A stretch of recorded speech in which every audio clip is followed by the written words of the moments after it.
خوبصورت زندگی کا مطلب یہ نہیں کہ سب کچھ پرفیکٹ ہو، بلکہ خوبصورت زندگی وہ ہے جس میں دل مطمئن ہو، نیت صاف ہو، تعلقات میں خلوص ہو، نعمتوں کی قدر ہو اور ہر حال میں اللہ کا شکر ادا ہو۔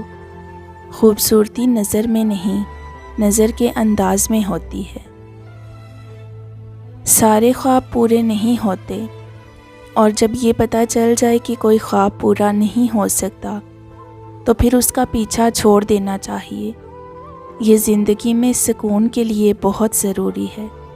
ہم کتنے ہی طاقتور بن جائیں، لیکن ہر شام کو زندگی کا ایک دن ختم ہو ہی جاتا ہے، اس کو روک بھی نہیں سکتے۔ اور ہمارا اللہ اتنا مہربان ہے، نئی صبح دے کر پھر مہلت دے دیتا ہے کہ شاید میرا بندہ توبہ کر لے اور میں اس کو بخش دوں۔ دعا کیا کرو کہ تم سے وابستہ شخص آنکھوں والا ہو، جو دیکھ سکے تمہارا دکھ، تمہاری ہنسی اور تمہاری اداسی۔ انسان جب کچھ برا کرتا ہے تو دائیں بائیں آگے پیچھے اچھی طرح دیکھ لیتا ہے، بس اوپر نہیں دیکھتا۔ دو چیزیں آپ کی وضاحت کرتی ہیں: آپ کا صبر جب آپ کے پاس کچھ نہ ہو، اور آپ کا رویہ جب آپ کے پاس سب کچھ ہو۔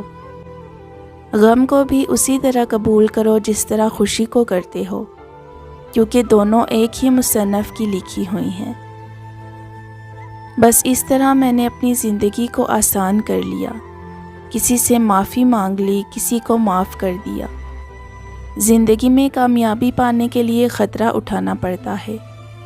سیڑھیاں چڑھتے اوپر جانے کے لیے نیچے کی سیڑھی سے پیر اٹھانا پڑتا ہے۔ جس انسان کا دل صاف ہوتا ہے وہ کبھی مثبت بات کو منفی نہیں سوچتا۔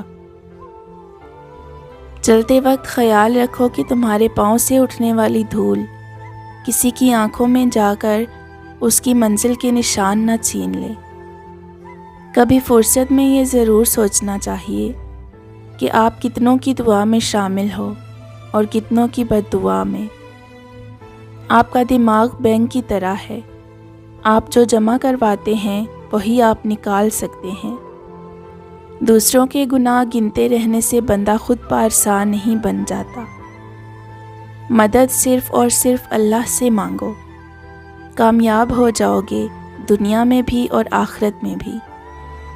اپنی اولاد کو تربیت دینے کے لیے آپ کے پاس وقت نہیں، اور آپ کی اولاد کو بگاڑنے کے لیے معاشرے کے پاس بہت وقت ہے۔ تیری قسمت کا لکھا تجھ سے کوئی نہیں لے سکتا۔ اگر بھروسہ ہے رب پر تو تجھے وہ بھی مل جائے گا جو تیرا ہو نہیں سکتا۔ خود کمایا تو خود پر 4 سکے بھی خرچ نہ کر سکا میں، نہ جانے باپ نے کیا سوچ کر مجھ پر ساری دولت لٹا دی۔ تم اللہ کے آگے جھکو، اللہ تم کو کسی اور کے آگے جھکنے نہیں دے گا۔ مصروف زندگی نماز کو مشکل بنا دیتی ہے، لیکن نماز مصروف زندگی کو بھی آسان بنا دیتی ہے۔ زندگی میں وہ لوگ ہمیشہ پرسکون رہتے ہیں جو پوری نہ ہونے والی خواہشوں سے زیادہ ان نعمتوں پر شکر کرتے ہیں جو انہیں پروردگار عالم نے عطا کی ہیں۔ اور جب تم اللہ کی دی ہوئی آزمائش پر صبر کرتے ہو اور اس کی رضا کے آگے سر جھکا دیتے ہو تو وہ تمہیں اپنے پسندیدہ بندوں میں چن لیتا ہے۔ جو انسان آپ کے سامنے دوسروں کی برائی کرتا ہے، اس سے یہ امید مت رکھیں کہ وہ دوسروں کے سامنے آپ کی تعریف کرے گا۔ ان لوگوں کے ساتھ تو گزارا ہو سکتا ہے جن کی طبیعت خراب ہو، مگر ان کے ساتھ نہیں جن کی تربیت خراب ہو۔ جو خیالات آپ روزانہ دہراتے ہیں وہی آپ کی زندگی کی کہانی لکھتے ہیں، لاشعور کے کاغذ پر۔ وقت، فاصلے اور حالات کچھ بھی رشتوں کو نہیں توڑ سکتے، بشرطے یہ کہ رشتے سچے ہوں۔ جتنا بڑا دکھ ہے اتنا ہی سکھ بھی ملے گا۔ اگر ابھی اندھیرا ہے تو اجالا بھی ہوگا۔ یہ تمہارے رب کا وعدہ ہے۔ اور رب کا وعدہ کبھی غلط نہیں ہوتا۔